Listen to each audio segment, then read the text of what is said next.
hidung saya, teman-teman. Kanda Muslim, silakan. Kanda. Ya, halo. Silakan. Nyalakan kamera dulu, Bang. Bentar, Des.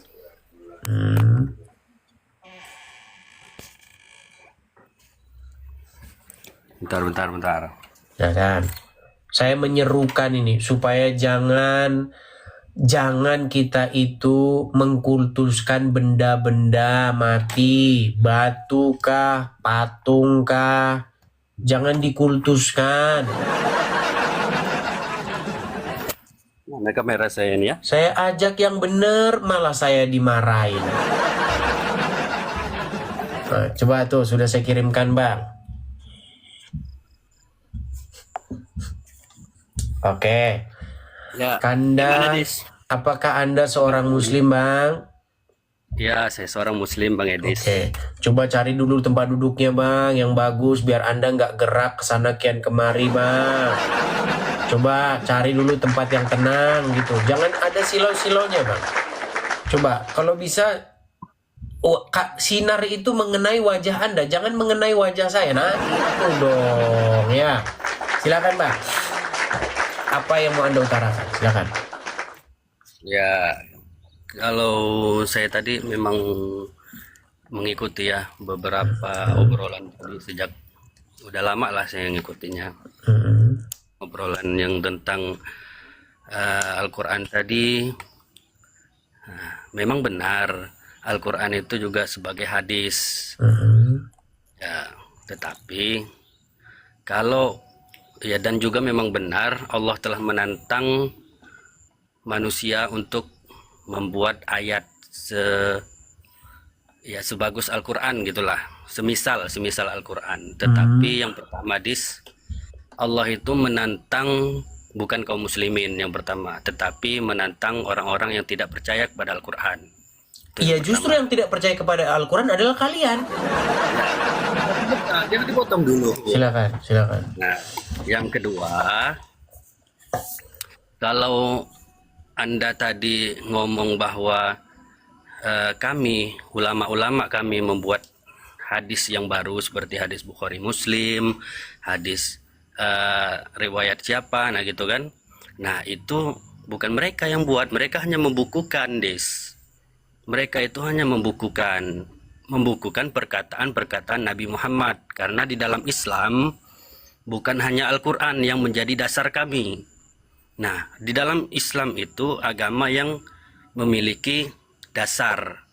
Nah, apapun hujah kita, apapun hukum yang akan kita bicarakan kepada orang lain, itu harus ada dasarnya, yaitu Al-Quran yang pertama.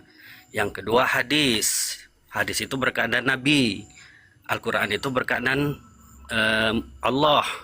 Al-Quran itu.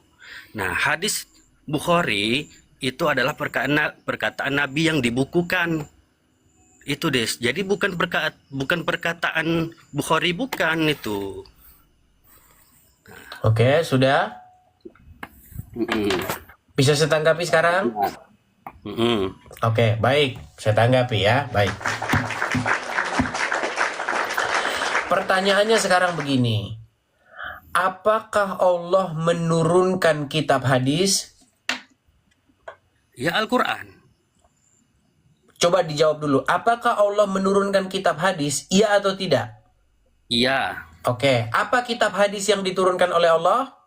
Al-Quran. Al-Quran. Mantap. Kalau ini udah bagus. Nah, apa yang Allah katakan tentang kitab hadis tersebut? Dengan perkataan mana lagi, dengan hadis mana lagi engkau akan percaya? Coba ini, saya tunjukkan. Ini sebuah kritik ini kepada kalian. Kenapa kalian masih mempercayai hadis-hadis yang lain? Coba, saya balikkan lagi kamera saya. Saya kasih tunjuk. Surat Al-Jathiyah ayat ke-6. Apa di sini dikatakan? Itulah, betul? Itulah ayat-ayat Allah yang kami membacakannya kepadamu dengan sebenar-benarnya. Maka dengan hadits mana lagi? Nih, dikatakan di dalam bahasa aslinya, fabi ayyi hadisim. Maka dengan hadis yang manakah lagi mereka akan beriman? Ya. Oke, kata-kata ini menunjukkan kepada Anda bahwa hadis-hadis yang dari Allah ini sudah cukup, betul? Tidak, Dis. Coba, Nah, seperti ini. kalau misalnya saya bilang kepada Anda begini, sebentar, saya bilang Anda begini, saya memberikan kepadamu hadis perkataan. Ya. Lalu saya bilang begini, lalu mau dengan perkataan yang mana lagi engkau akan percaya? Ya. Berarti ada nggak perkataan yang lain yang saya maksud di situ? Ya, mungkin Harusnya tidak ada, betul? Ya, tidak ada. Memang. Iya, ini jelas nih. Maka dengan perkataan, nah kata perkataan ini bahasa Arabnya adalah hadis, setuju? Ya. Nah, maka dengan hadis yang mana lagi mereka akan beriman? Nih, fabi ayyi hadisim bidallahi wa ayatihi yu'minun. Maka dengan hadis yang mana lagi mereka akan beriman sesudah Allah dan keterangan-keterangannya. Justru ayat ini menegaskan kepada kaum muslimin wal muslimat supaya kalian jangan percaya lagi kepada hadis-hadis yang lain. Ya. Nah, kenapa justru kalian percaya kepada hadis yang lain yang mengatakan bahwa, contoh, kalau kamu bertemu dengan orang Wahyudi, orang Nasrani di jalan, pepet mereka ke jalan yang sempit, desak mereka, susahin hidupnya, tutup gerejanya, susahin sempitin jalannya, gimana? Tanggapi nggak? Silakan. Nah, Silakan. jadi guys. Nah, di Al-Quran itu sebenarnya tidak bisa kita pahami secara memakai Al-Quran saja. Nggak bisa. Karena Al-Quran itu sifatnya di universal. Dia umum sifatnya. Luas sifatnya. Contohnya gini. Al-Quran itu memerintahkan kita untuk berwudu sebelum sholat. Dan Al-Quran juga memerintahkan sholat. Ya kan? Nah.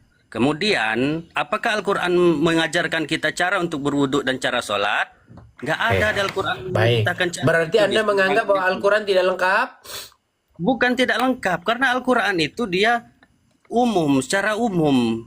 Nah, penjelasan Al-Quran itu ada di hadis Nabi kita, Nabi Muhammad SAW. Artinya, hadis Nabi itu adalah pendukung dari Al-Quran, bukannya mau berlawanan dengan Al-Quran. Hadis itu ada untuk menjelaskan Al-Quran. Berlawanan. Baik, saya akan tunjukkan. Melawan Saya akan Al-Quran. tunjukkan. Oke. Nah, tunjukkan boleh, Anda mengklaim seperti itu boleh. Saya akan bukakan. Melawan Al-Quran. Baik, surat Al-Ahzab ayat ke-70 ya.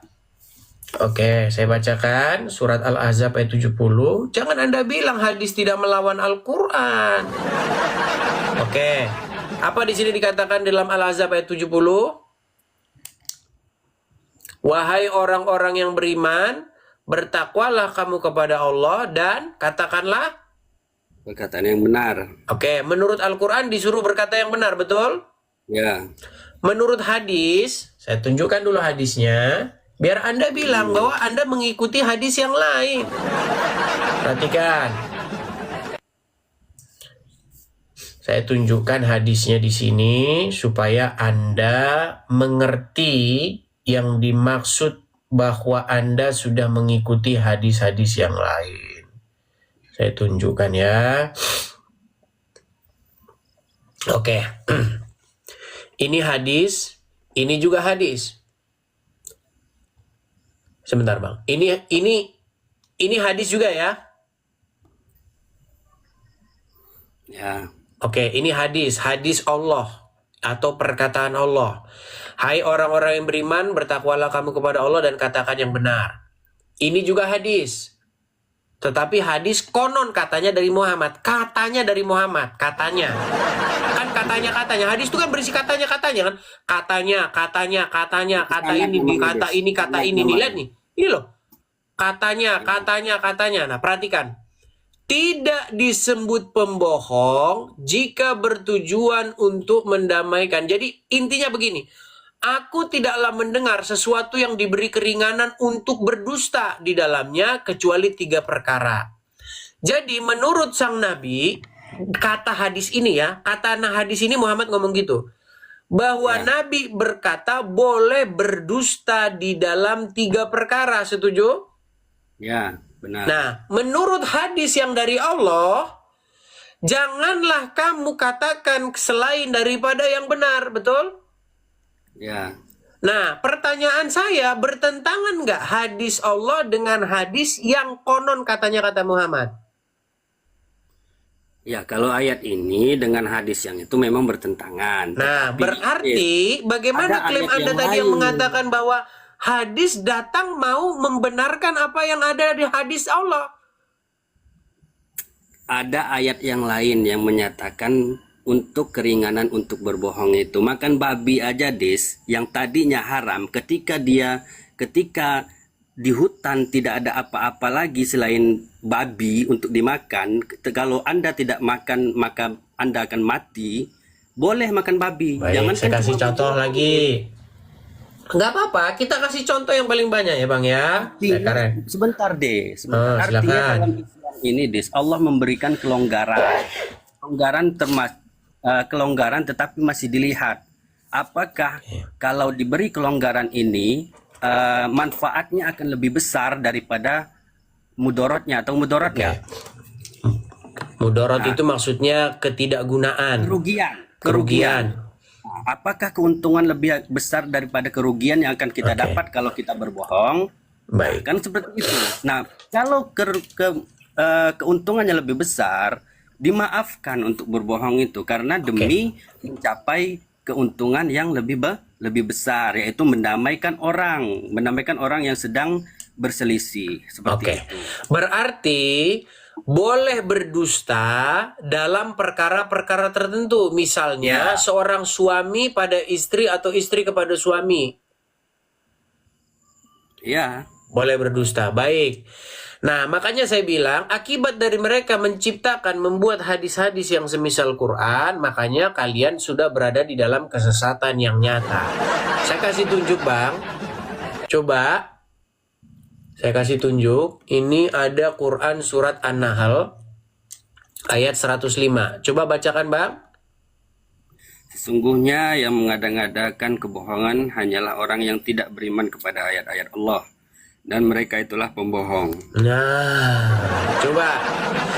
Seseorang yang berbohong, mengada-adakan kebohongan, hanyalah orang yang tidak beriman kepada ayat-ayat Allah. Setuju? Jangan membisukan diri, Bang. Tenang.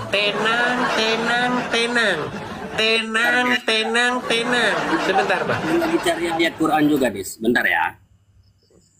Waduh. Kan bukan ustadz juga, jadi nggak terlalu banyak hafal Al-Quran. Ya Nanti sudah, saya carikan. silakan Bang, silakan. Yo. Memang sulit ya teman-teman ya.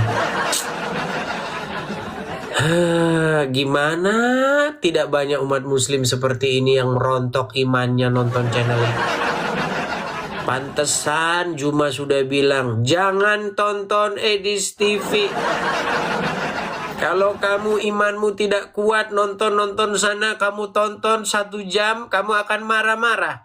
2 jam kamu sudah mulai mikir, 3 jam kamu besok ke sini mau membela-bela Edis. Berat ini saudara-saudara. Ayo Kanda, jangan lama-lama, yuk.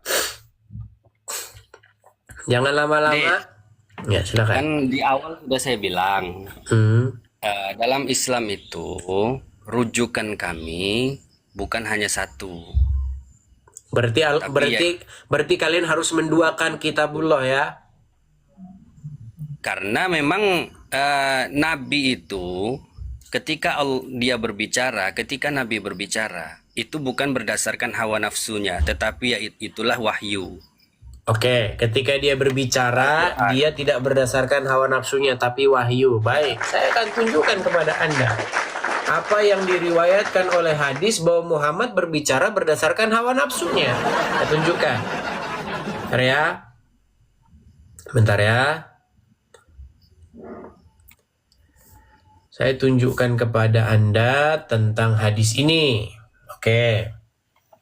Ini sebuah hadis, Bang. Oke.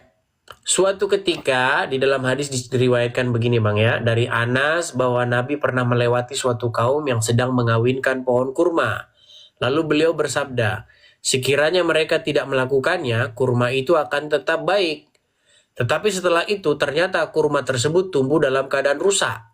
Hingga suatu saat Nabi melewati mereka lagi dan melihat hal itu, beliau bertanya, ada apa dengan pohon kurma kalian? Mereka menjawab, bukankah Anda telah mengatakan hal ini dan hal itu? Beliau bersabda, kalian lebih mengetahui urusan dunia kalian.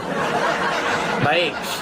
Akibat ini dicatat dalam hadis riwayat Muslim nomor 4358. Akibat daripada mengikuti perkataan Muhammad yang katanya tidak berasal dari hawa nafsunya, mereka gagal panen nggak?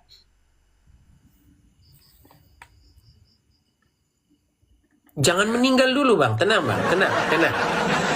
Coba jujur, Bang. Akibat daripada tenang, Bang, tenang. Akibat daripada mengikuti perkataan baginda Nabi, mereka mengalami kegagalan panen, betul? Tersebut tumbuh dalam keadaan rusak. Ya. Oke. Ini loh judulnya aja, Bang, lihat, Bang. Kisah Nabi Muhammad yang pernah salah kepada petani kurma. Apa salahnya sang Nabi?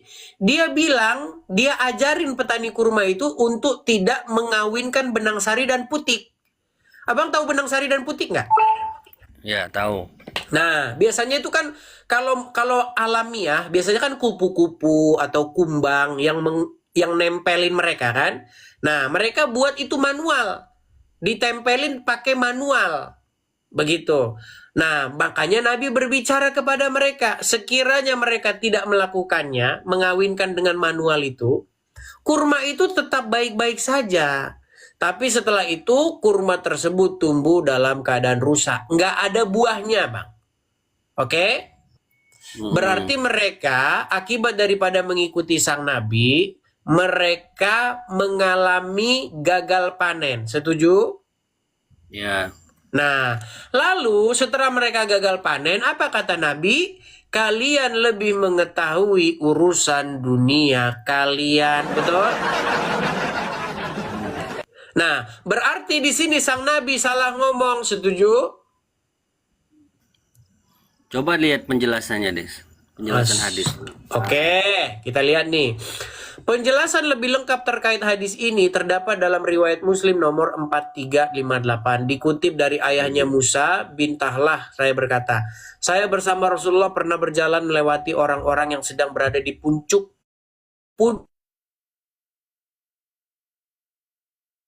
Tak lama kemudian beliau bertanya, apa yang dilakukan orang-orang itu? Para sahabat menjawab, mereka sedang mengawinkan pohon kurma dengan cara meletakkan benang sari pada putik agar lekas berbuah. Maka Rasulullah bersabda, aku kira perbuatan mereka itu tidak ada gunanya. Tahlah berkata, kemudian mereka diberitahukan tentang sabda Rasulullah itu, lalu mereka tidak mengawinkan pohon kurma itu lagi secara manual. Oke? Maksudnya mengawinkan benang sari dan putik itu loh, ditempel-tempel manual, nggak lagi. Selang beberapa hari kemudian, Rasulullah diberitahu bahwa pohon kurma yang dahulu tidak dikawinkan itu tidak berbuah. Nah loh. Ya. Lalu Rasulullah bersabda, jika okulasi perkawinan pohon kurma itu tidak berguna bagi mereka, maka hendaklah mereka terus melanjutkannya. Sebenarnya aku hanya berpendapat saja secara pribadi. Oleh karena itu janganlah menyalahkanku. Nah mulai ngeles dia kan? Jangan menyalahkanku karena adanya pendapat pribadiku, tetapi jika aku diberitahukan kepada kalian tentang sesuatu dari Allah, hendaklah kalian menerimanya karena aku tidak pernah mendustakan Allah. Nah, berarti waktu Muhammad di sini ngomong, berarti dia salah, setuju? Ya.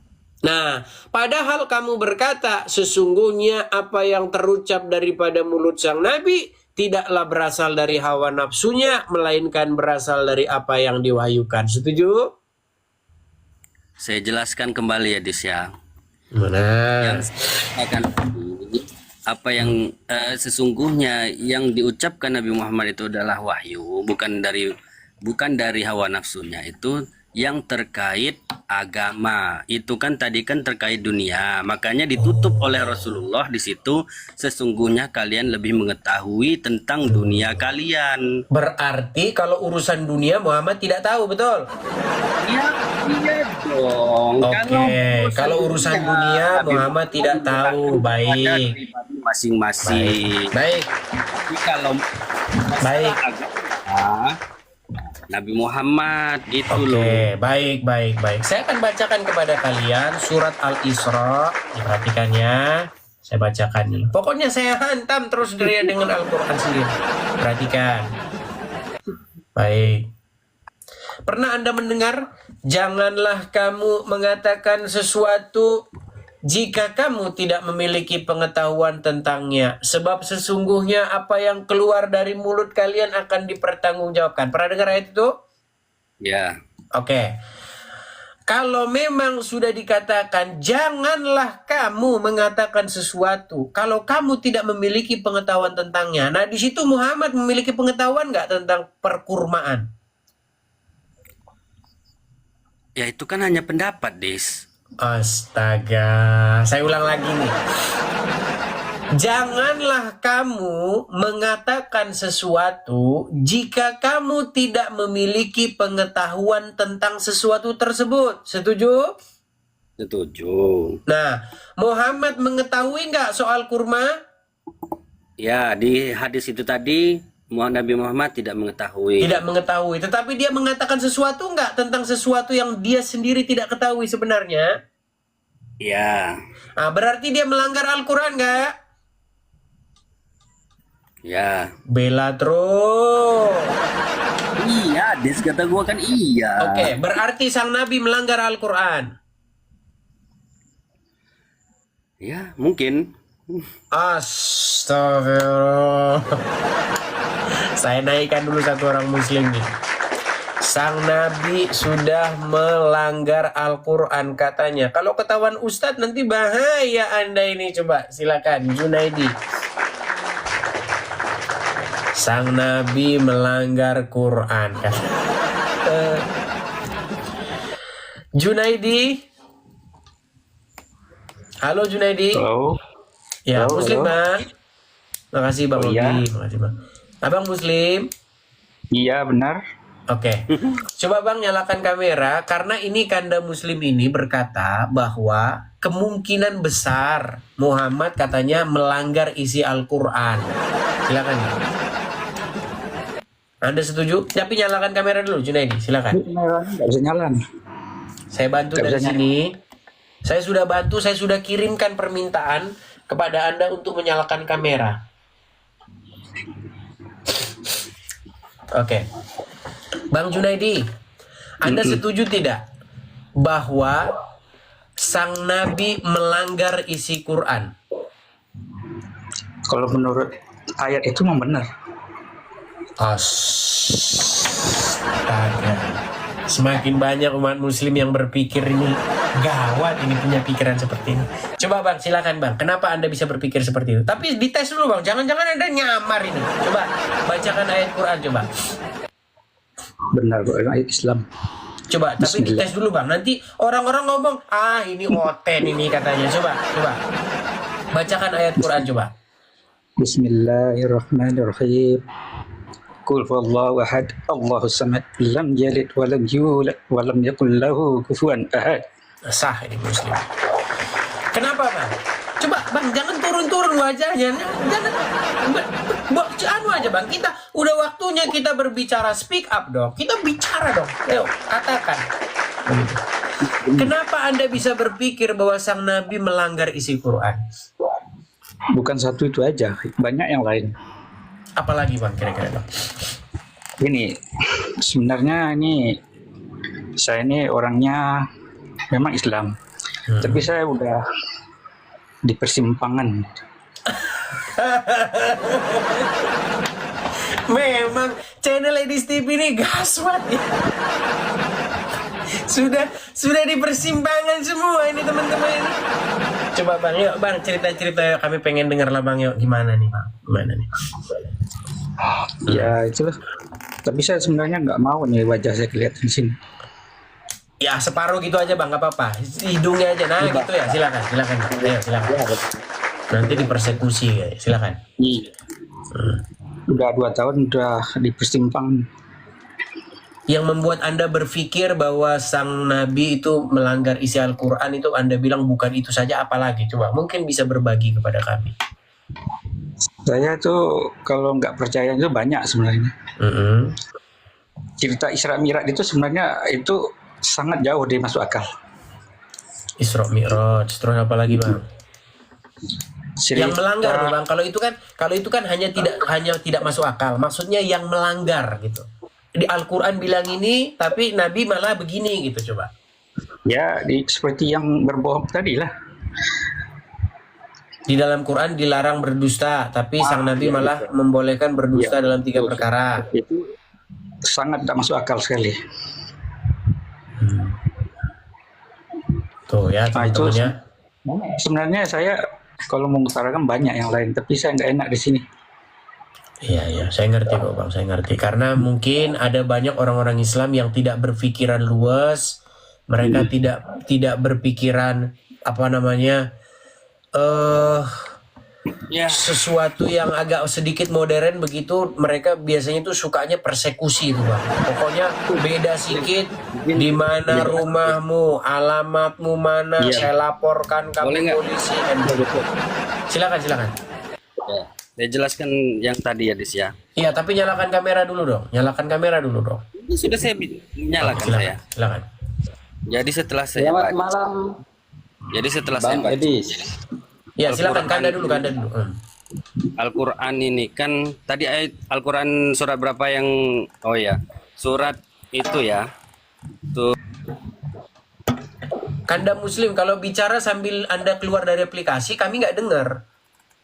ya, surat yang mengatakan bahwa janganlah kamu mengatakan yang kamu tidak mempunyai ilmunya.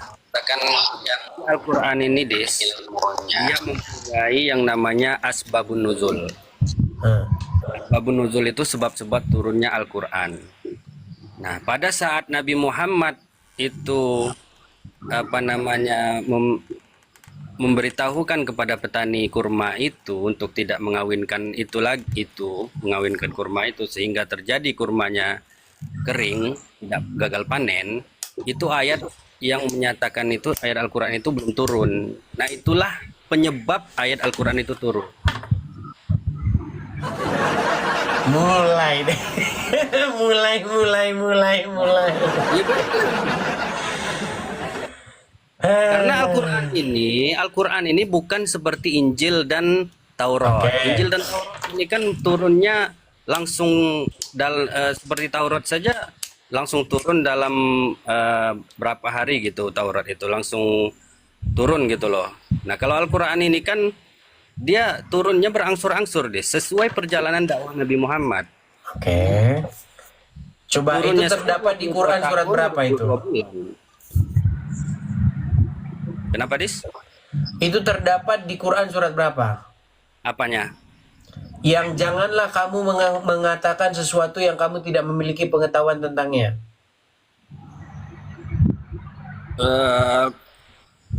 Al-Isra kalau nggak salah tadi. Ya, di dalam surat Al-Isra. Surat Al-Isra itu menurut orang-orang Islam dia makiyah atau madaniyah?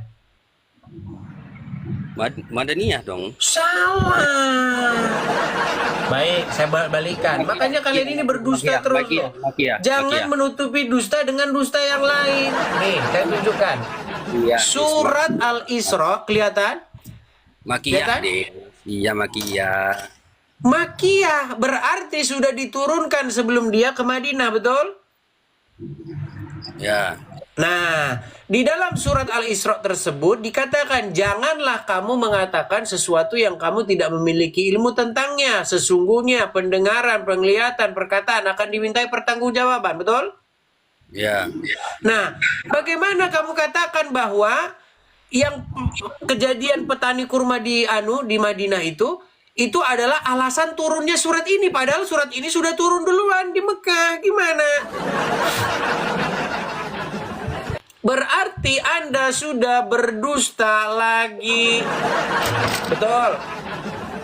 Betul? Ya. Iya.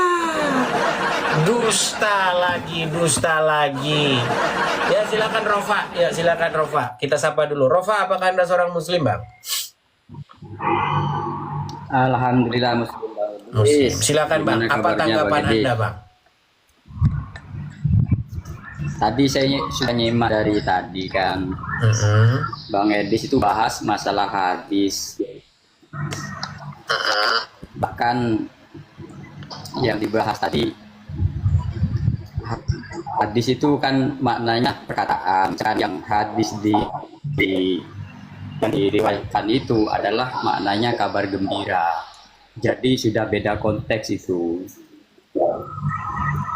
Bukan. Kita bukan bahas itu lagi. Tema kita bukan itu, Kalau Bang. Tema kita itu tentang bagaimana, apakah Anda percaya bahwa Muhammad melanggar isi Al-Quran? Karena dua teman ini di sini, ada Junaidi dan Kanda, itu mereka mengakui bahwa Muhammad melanggar isi Al-Quran. Melanggar isi Al-Quran. Kalau ada pendapat kayak gitu, Nabi Muhammad itu melanggar isi Al-Quran, ya ngapain diturunkan ke Nabi Muhammad Al-Quran itu kan gitu. Oke, silakan Bang Junaidi, mungkin Dan bisa tolong tanggapinya. Ayat yang Nabi Muhammad itu melanggar. Oh, kayaknya Rofa ini sinyalnya Bang Rofa, sinyal Anda parah ini. Silakan Junaidi. Coba tanggapi boleh, silakan. Coba saya mau ngomong bentar, Des. Sedikit aja. Silakan. Ya. Saya pengen yang di bawah-bawah ini tolonglah jangan saling menghina. Saya nggak pernah menghina Kristen. Saya juga saling menghina. Yang menghina Kristen saya sangat marah. Sebentar, ini Tolong kayaknya Serofa saya turunkan dulu ya, karena sinyal dia jelek. Itu ya. Silakan Kanda. Tolong yang bawah ini jangan menghina gitu. Saya paling benci juga dengan Muslim yang menghina agama Kristen. Saya paling benci juga. Kita di sini diskusi, bukan mau menghina Nabi atau Tuhan kita. Itu, tolong yang bawah jangan menghina ya. Oke, coba.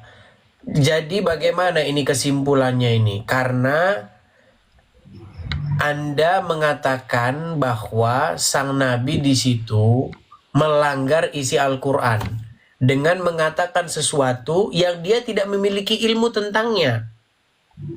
Artinya akibat daripada perkataan itu menimbulkan kerugian bagi orang lain, betul? Coba kita jujur nggak? Perkataan sang Nabi tersebut membuat kerugian nggak bagi orang lain?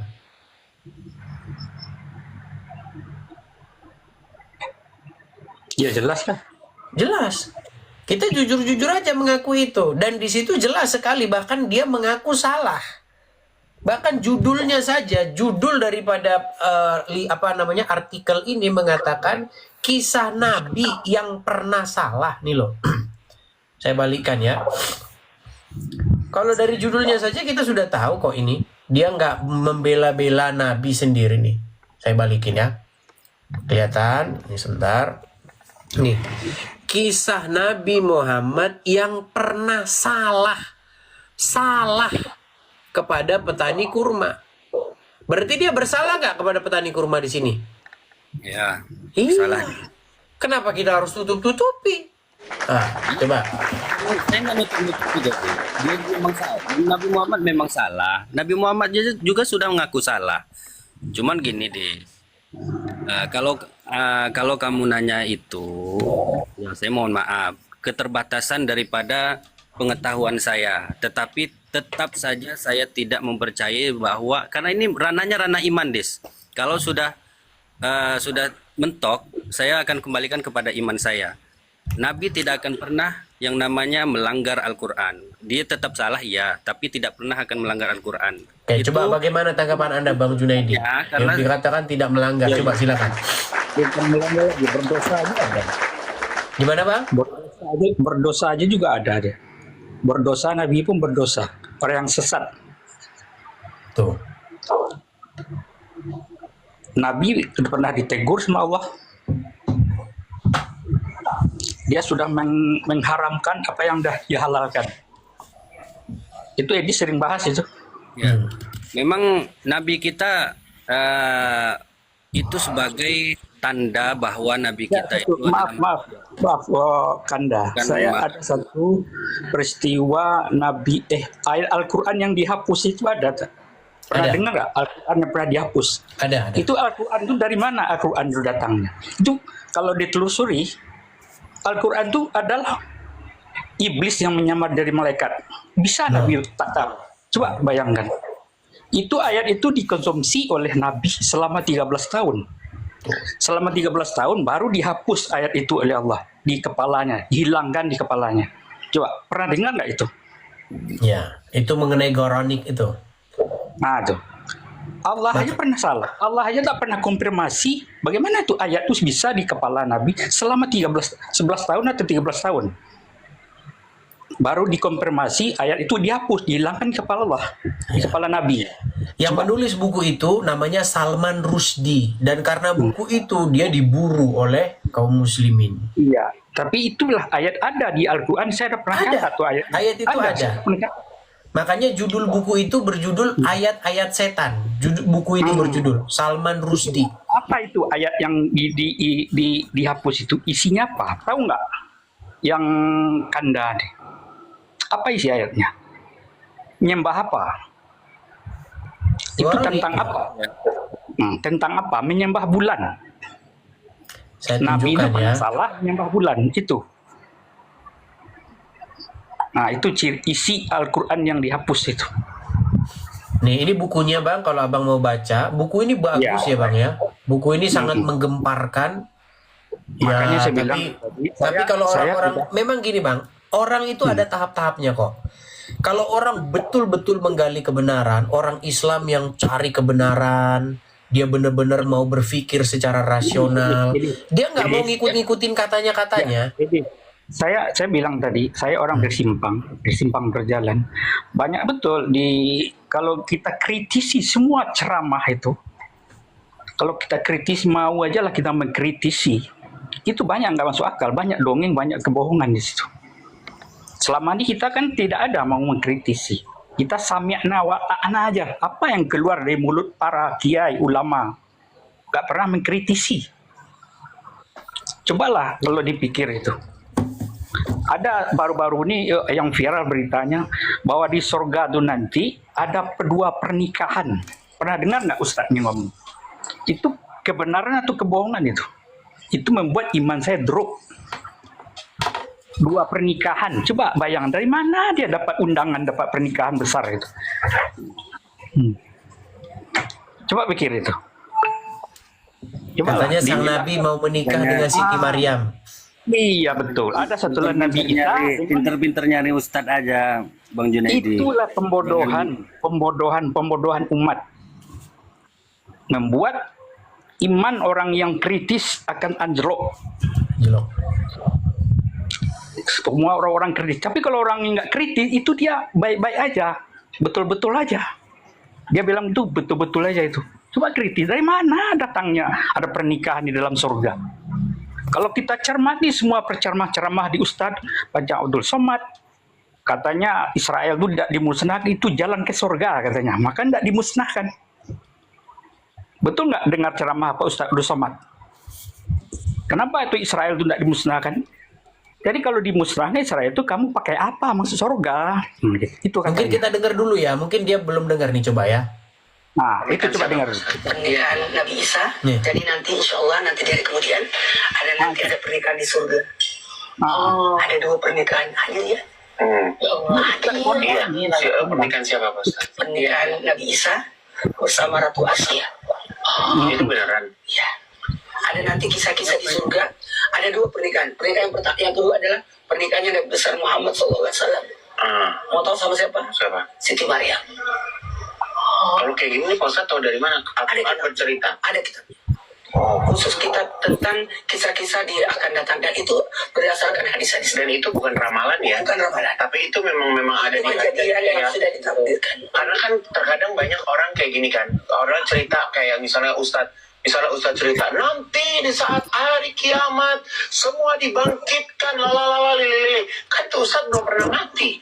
Dia tahu dari mana menceritakan Dia dapatnya dari hadis Nabi. Karena pernah Nabi menceritakan itu bahwa nanti dari kemudian kejadian seperti ini, kejadian seperti ini, kejadian seperti ini. itu dicatat ya. Itu dicatat para sahabat. Dan itu Nabi ceritakan menjadi salah satu mujizat Nabi. Bayangkan Pernikahan di surga ya, nih perhatikannya. Banyak insya kisah-kisah Allah yang nanti lain. dari kemudian nanti ada pernikahan di surga. Pernikahan di surga. Tuh, pokoknya nikah, ya gitulah. Hanya gitu. Tapi gini, Kalau- saya ini, kalau tapi kalian ini penting ya, mendengar ini ceramah penting bang. Ustaz, Gimana? kalau Abang Junaidi ini mendengar ceramah Ustadz yang tidak menyertakan dalil, karena sudah saya katakan dari awal, Islam ini agama dalil. Setiap hujah itu harus disertai dengan dalil. Entah itu Al-Quran dan hadis. Kalau mau ustadznya siapa, mau Ustadz Abdul Somad, mau ustadz siapapun itu, kalau tidak menyertakan dalil, ya diragukan gitu loh. Tapi dia tadi bilang loh, ada dalilnya loh dalam hadis. Ya dia hanya bilang ada dalil. Saya juga bisa bilang ada dalil itu. Bang, tapi itu memang ada bang. Ada kitab tersebut yang mengatakan bahwa sang Nabi nanti akan menikah dengan Siti Maryam, ibunda daripada Nabi Isa. Kitab siapa? Ada bang kitabnya, aduh. Iya, ada enggak? Ada mana kitabnya? Enggak. Mau kita tunjukkan bang? Ada bang, kitab saya pernah lihat kitab-kitab tersebut nih bang ya. Hadir ya. Nih saya kasih tunjuk ya. Sama penyesatkan ini. Siapa Penyesatkan penulisnya? Penulis kitabnya siapa? Bahkan kitab itu juga harus menyertakan dalilnya. Karena Makanya tadi bang saya bilang bang, makanya tadi saya bilang, sesungguhnya Al-Quran itu mengatakan bahwasanya dengan hadis yang mana lagi kalian akan percaya, gitu loh. Justru Quran itu datang membenarkan kitab-kitab sebelumnya. Dan kalau misalnya kalian percaya dengan kitab-kitab sebelumnya, kalian tidak akan seperti ini. Akhirnya kalian percaya kepada kitab-kitab sesudah Al-Quran. Akhirnya begitu. Nih, saya tunjukkan ya bang ya, saya balikkan. Zaman sekarang itu udah serba AI loh bang. Ya, Ya. baik. Kelihatan ya bang ya. Kalau kita klik di ini bang di Google, hadis mengenai Nabi Muhammad menikah dengan Siti Maryam, ibunda Nabi Isa, merujuk kepada pernikahan di akhirat di surga berdasarkan riwayat nih. Ada bang dalilnya. Tuh. Kelihatan kan? Ada bang. Jadi bukan ngarang-ngarang bang. Mana Begitu. matan hadisnya? Mana matannya? Oke, baik. Kita mau cari hadisnya ya. Karena kitab-kitab seperti ini kan disembunyikan bang. Kalau disembunyikan ada- ya. Sanad, ada matan, ada rawi. Itu syarat hadis. Harus jelas. Giliran nanti tidak sahih. Itu hadis itu. Karena banyak bang, hadis itu yang hadis palsu, hadis doif, hadis maudhu. Ya banyak hadis itu. Yang bisa kita Kenapa hadis itu nggak dihapus saja tuh? itu hanya Kenapa hadis nggak dihapus hasan, saja? minimal hasan, Kalau yang memang hadis yang mutawatir dan sahih, aja. yang bisa Gimana? dipakai untuk berhujah itu. Nggak sembarangan hadis. Sebentar, saya cari dulu hadisnya. Karena memang hadis itu jarang sih di Apalagi di- masalah surga dan neraka ya bang ya. Masalah surga dan neraka ini kan masalah goib. Nggak bisa kita cerna pakai akal. Itu wajib pakai dalilnya.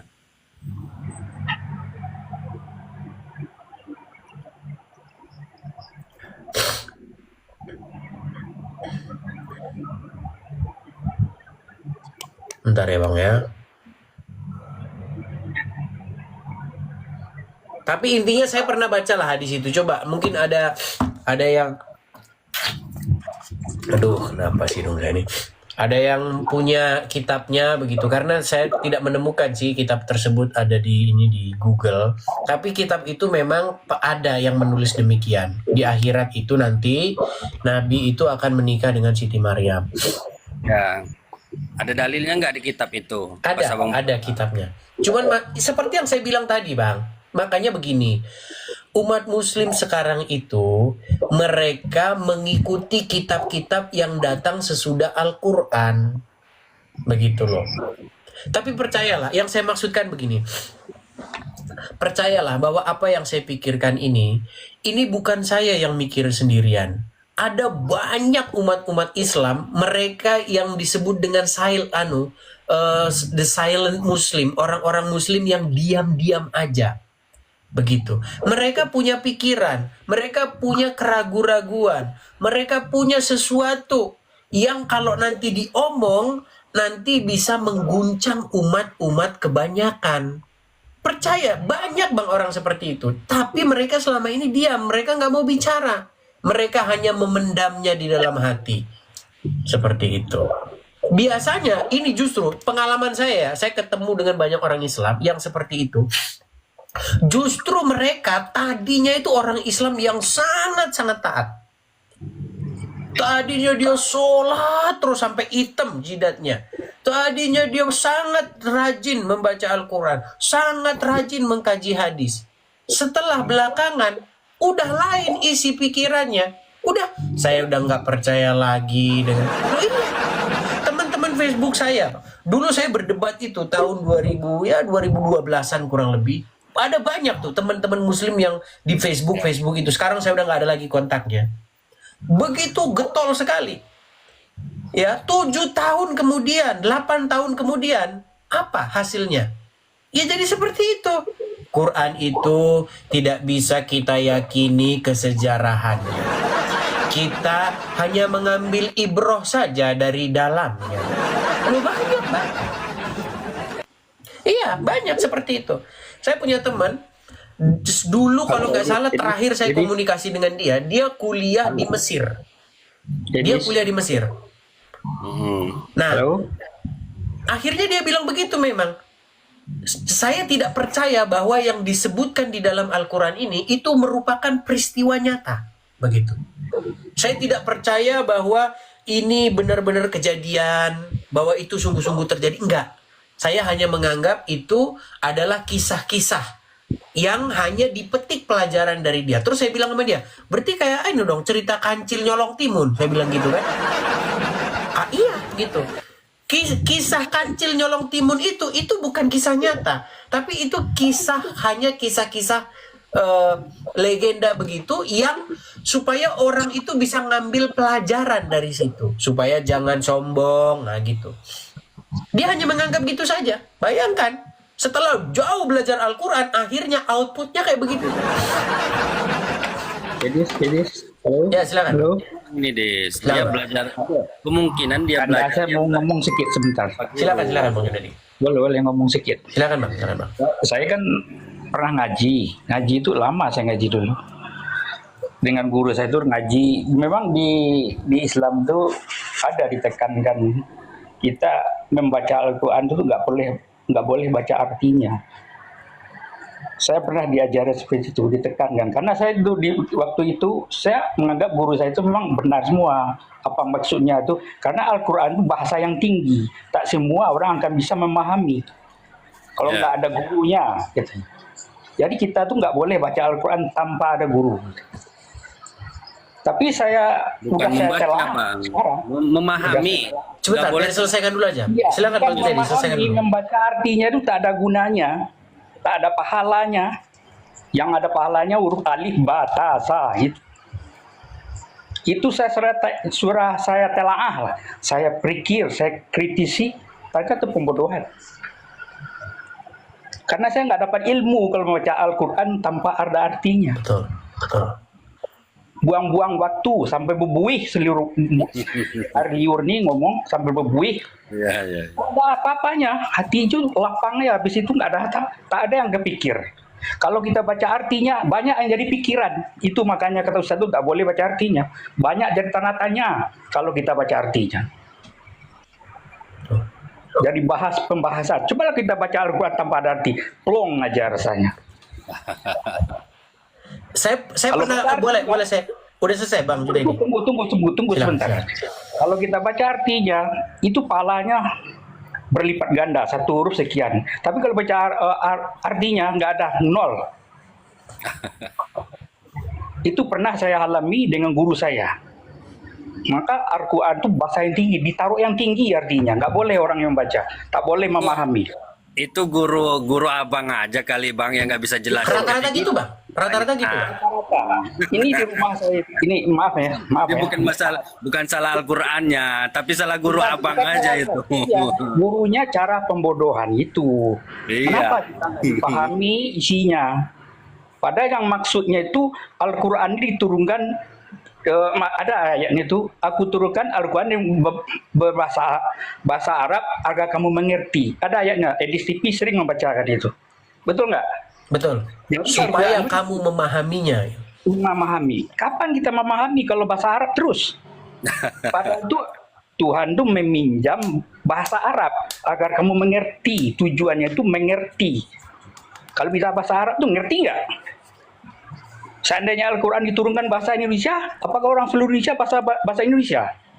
Bahasa Jepang diturunkan bahasa Jepang aja orang semua. Tak ada gunanya pakai bahasa itu. Itu Allah minjam. Karena Muhammad orang Arab, pinjamlah bahasa Arab. Tujuannya tuh Al-Quran diturunkan memakai bahasa Arab agar kamu mengerti. Itu sering ada ayatnya. Betul nggak di situ? Betul. Ada ayatnya. Tujuannya membaca Al-Quran mengerti, bukan cari pahala. Kalau saya memikir ini Al-Quran ini menjadi mantra-mantra, mendapatkan pahala poin-poin. Itu artinya jadinya. Iya. Saya pikir akhirnya melenceng kan begitu. Iya, seolah kita ada ngumpulin poin, nanti dari surga nanti kita tukarkan poin kita poin. itu. Nah, itu. Bukan poin. Kayak macam pedagang lah begitu. Tapi makanya nggak ada gunanya. Tapi itu betul loh bang. Gini. Aja pala mikirin kebaikan pernah pikir. Iya, Bang Kandal. Sebenarnya ya, kalau kita mempelajari Al-Quran, sebenarnya apa yang ada di dalam Al-Quran dengan apa yang dipahami oleh mayoritas umat beragama itu nggak sama. Begitu. Nggak ada dalam Quran tuh, kamu kirim Al-Fatihah, nanti kalau ada orang meninggal, terus nanti kamu kirim Al-Fatihah, terus nanti itu nggak ada di Quran tuh, nggak ada kayak begitu. Gitu loh. Cobalah contohnya Edis. Coba kita membaca Al-Quran aja nih karena ilmu Edis nih saya udah serap semua nih. Ilmu Edis ini udah saya serap semua. Edis mengatakan orang setiap baca Al-Quran kalau nggak dibaca A'udzubillahi minasyaitonirrajim tak sah. Kenapa tuh harus baca A'udzubillahi minasyaitonirrajim? Artinya apa itu? Udah pernah saya bahas tuh. Aku berlindung dari godaan setan yang terkutuk. Iya, ini Al-Quran. Al-Quran itu seharusnya dah lari setan itu. Kenapa harus minta perlindungan kita membaca Al-Quran? Itu ya menjadi tanda tanya juga. Ini Al-Quran loh. Seharusnya iblis, setan udah nyingkir loh, kita pegang aja udah nyingkir. Dan minta perlindungan di situ. Kenapa kita harus minta perlindungan? Selama ini kita nggak pernah tahu, nggak pernah mikir, nggak pernah mengkoreksi, nggak pernah mengkritisi. Kenapa baca Al-Quran harus baca dibarengi dengan Auzubillahi minasyaitonir rajim? Kenapa tidak Bismillah aja? Kita nggak pernah mengkritisi, nggak pernah mikir. Rata-rata umat Islam ini, ya betul kata ini 92% itu awam. Termasuk saya sebenarnya awam juga, tapi sekarang ilmu Edis ini udah saya serap semuanya. Saya mengandalkan guru nih Edis ini. Tapi saya pernah punya pengalaman yang sama gitu. Jadi pernah ada suatu ketika seseorang membaca Al-Quran di hadapan saya. Saya lihat persis itu nggak ada bahasa Indonesianya. Nah, setelah dia membalik begitu, saya lihat matanya itu memang sembab nangis, habis nangis. Saya tanya, kamu kenapa nangis? Karena habis baca Quran. Saya tanya, kamu ngerti artinya? Ketawa, dia nggak tahu. Tapi kenapa nangis gitu kan? Jadi ternyata setelah saya selidiki, setelah saya periksa dengan seksama, ternyata lantunan itu yang membuat dia nangis. Bukan karena dia ngerti artinya. Begitu. Jadi adanya nada-nada tertentu, adanya intonasi merdu tertentu, dia membuat dia nangis. Jadi itu ternyata saya selidiki, saya melakukan penelitian tentang hal tersebut. Ternyata memang nada itu membuat orang tuh kadang suka sedih. Saya kasih contoh. Misalnya kalau orang Minang, dia di perantauan, begitu. Dia kalau dengar seruling Minang itu, dia rindu begitu dengan kampung halamannya, dan itu membuat dia nangis begitu. Nah, ternyata musik-musik tertentu itu bisa membuat orang tuh meneteskan air mata. Nah, saya melihat ternyata tidak lebih daripada itu. Jadi, kesedihan dia itu dimunculkan dari akibat hanya sebatas semacam pergolakan di dalam hati dia gitu. Bukan karena dia mengambil sesuatu. Seperti itu. Jadi jangan bilang, oh Al-Quran mujizat, orang yang membacanya bisa sejuk hatinya. Oh, jangan salah. Seruling-seruling India, seruling Cina juga bisa dengar, malah ngantuk saya. Saya kalau dengar mau saya puterin nanti kalau kena pelanggaran musik lagi karena banyak orang menilai. Iya. Merdu sekali kalau kita dengar tuh, kita tuh kayak gimana gitu. Seperti itu. Jadi nggak lebih daripada itu. Halo, ini saya mau ngomong sedikit lagi. Ya, silakan. Ya, itulah yang buat saya heran. Kenapa di agama saya ini Al-Quran itu justru dijadikan barang perlombaan. Baca Al-Quran diperlombakan, dipertandingkan suaranya merdu. Itu yang paling utama kayaknya di agama kami. Itu heran, bukan isinya, bukan kandungannya. Kenapa gitu?